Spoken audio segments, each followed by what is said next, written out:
day, things seem to be getting worse and worse between the WNBA and the Players Union in what should have been a very exciting time as players.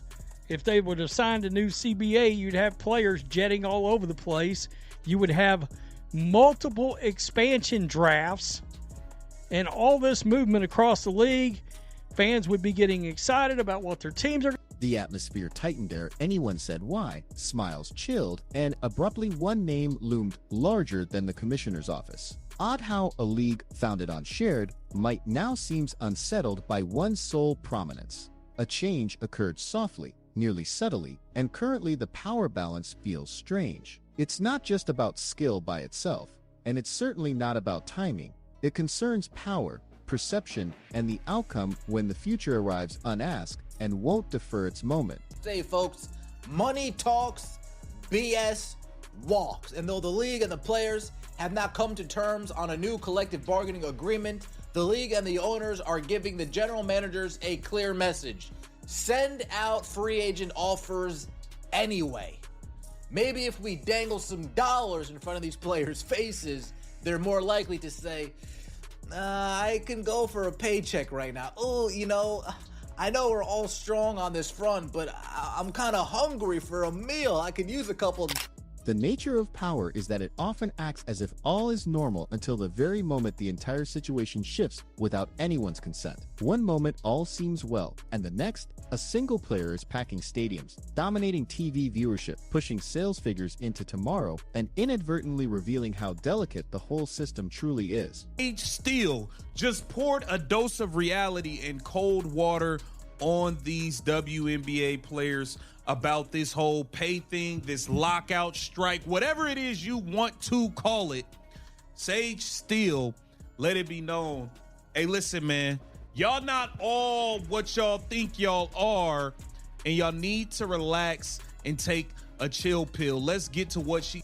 Here's the tough truth. No one will utter out loud with a straight face. The WNBA at last found a moment it spent ages pleading for, and now... Slightly terrified of what that moment actually demands in return. Talked about this. The WNBA had all this momentum from Caitlin Clark, the growth of the league, new media rights deal, and even without a lockout and or strike as of yet, this is damaging the league. This is fans are exhausted with it. Fans are exhausted with the Players Union and how they're approaching this and how they're acting. It was indeed the victory lap. The league possessed momentum, news headlines, viewership, and relevance that could no longer be dismissed as niche or symbolic. Caitlin Clark didn't just attract notice, she brought verifiable proof. Ticket purchases soared. Broadcast interest skyrocketed. EPA and the WNBA statement. The WNBA basically just said, we want to build upon the league. We want, we know we want a deal that gives the best players more money, enhances the player experience, and supports the long-term growth. The WNBA players, and by the way, the players are in the right to argue for this. The WNBA are basically being like, well, what the players want isn't sustainable. I think if the players could guarantee the league will continue to... Supporters quickly learned player identities without requiring a program booklet, and somehow, even with all of that going for it, the league still managed to fall on its face. This is when the frustration begins to feel individual. As a league continues to lose funds while a single player essentially pulls it forward like an Olympic bobsled, observers begin posing inquiries that render management quite uneasy. Not sensational inquiries, not furious inquiries, merely soft ones that strike deeper than yelling ever would. Inquiries such as why things remain stagnant, why advancement seems superficial, player transfers halt, growth proposals falter, venues begin booking their schedules with outside engagements since instability offers no profit. Nothing broadcasts assurance like asking the public to pause as forward motion silently escapes through the exit. Meanwhile, supporters observe this developing with the look of someone who secured prime seat cheating merely to find the performance could be postponed by internal disputes about light operation. They had been assured dynamism, thrill, and expansion, yet in its place, they received media statements, temporary bans, and the gradual understanding that the organization's main hurdle wasn't outside criticism but internal disarray. So, the WNBPA and the WNBA statement. The WNBA basically just said, we want to build upon the league. We want, basically, we know we want a deal that gives the best players more money, enhances the player experience, and supports the long-term growth. The WNBA players, and by the way, the players are in the right to argue for this. The WNBA are basically being like, well, what the players want isn't sustainable. I think if the players could guarantee.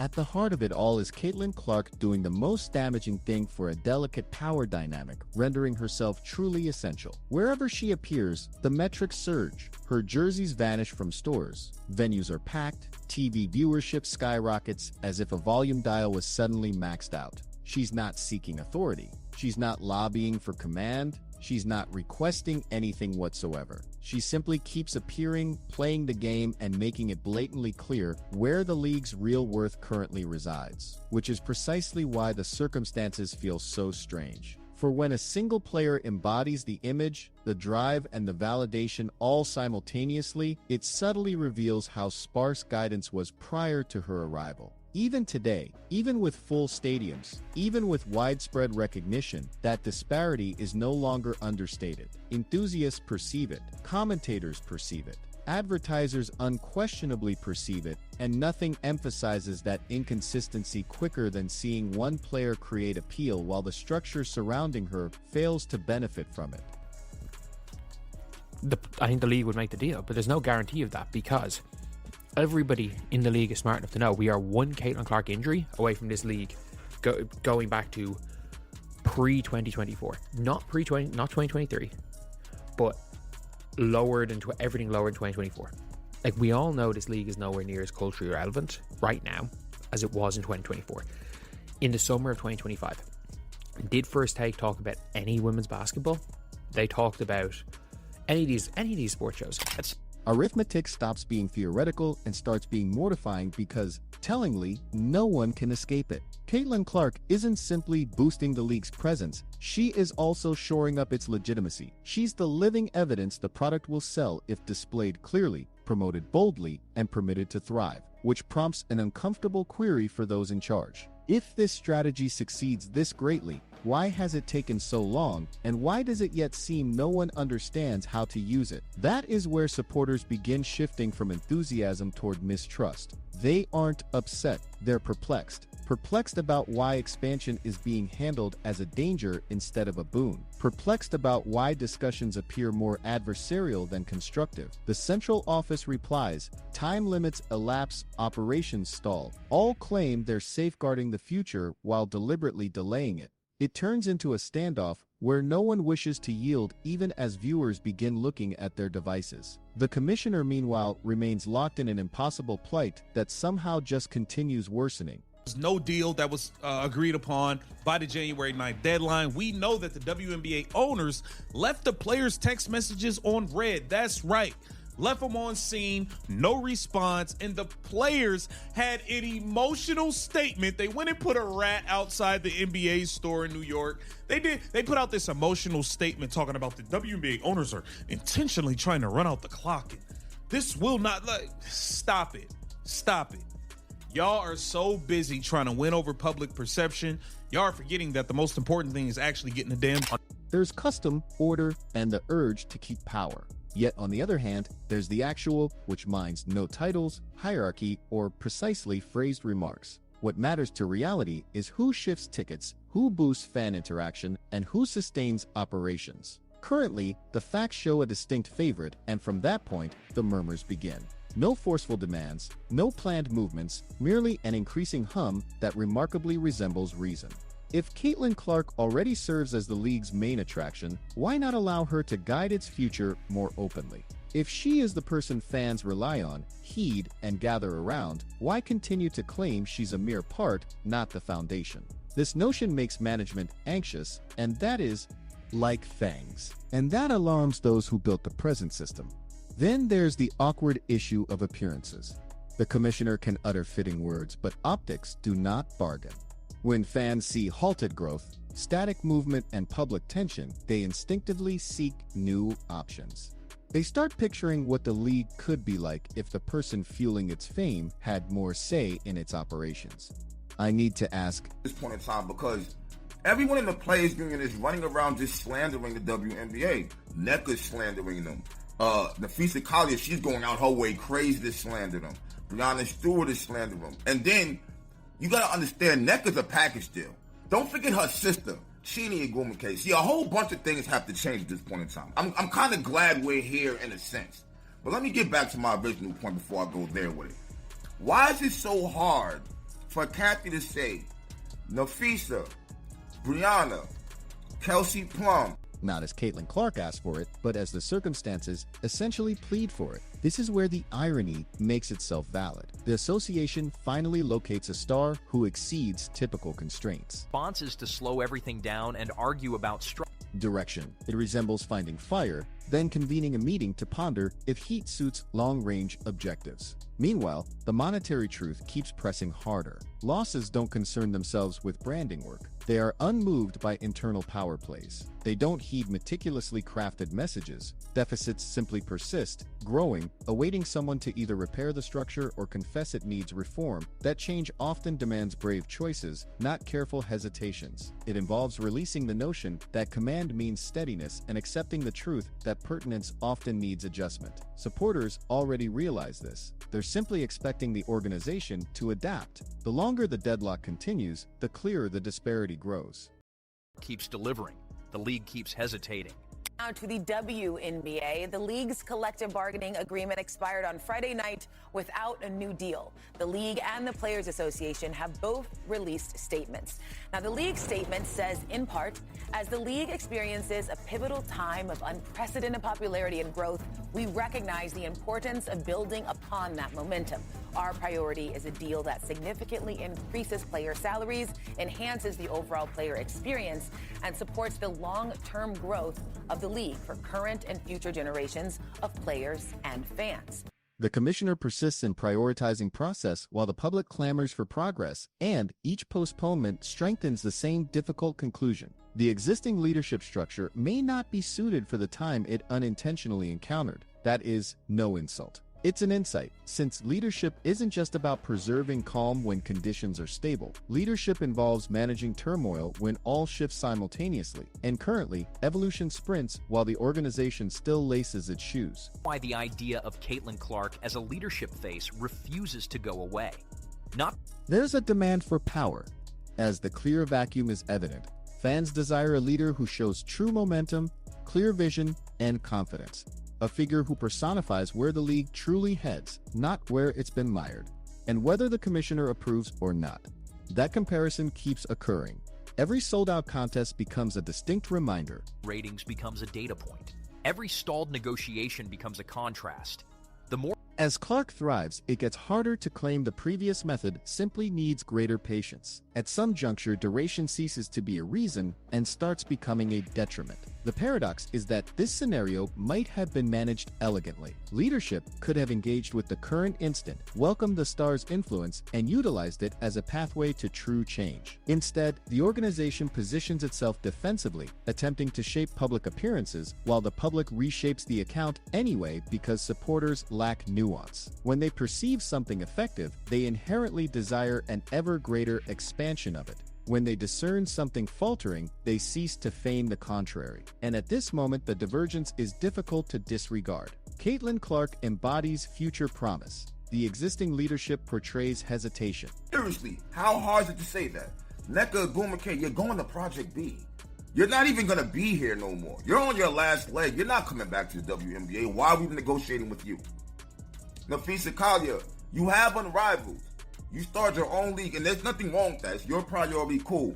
Just because you started your league don't mean you get more clout over here with us, though.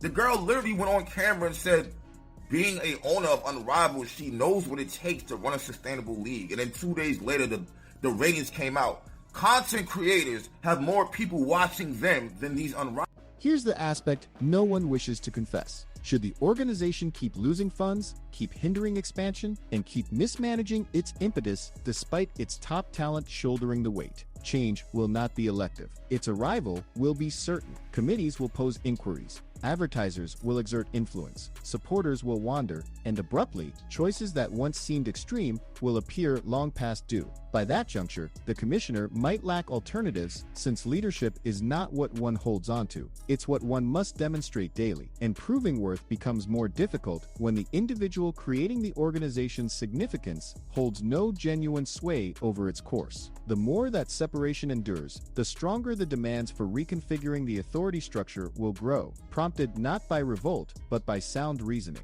The association finds itself at a pivotal juncture it had never anticipated. A single route points toward careful oversight, gradual bargaining, and the belief that impetus will patiently tarry. The alternate way involves accepting the uneasy reality that tomorrow already has an identity and it's selling tickets quicker than administration can maintain pace. Supporters have already selected their preferred course. The sole query remaining is how long management intends to feign this remains a discussion because pretense possesses an expiry date, and in athletics, that expiry period is intensely brief indeed. Impetus will not courteously halt as panels consider, and celebrities will not delay for authorization forms to redefine the setting. Pin this with just a little background from me, right? And so as a former player, someone who was on the executive committee, went through 2 CBA negotiations, and let me just tell y'all, never want to do that again. A lot going on there, but also as a current investor in the WNBA, these are negotiations. This happens. We read both those statements. It's basically saying we're staying at the table and we're continuing to talk, and that's what you want to see happen.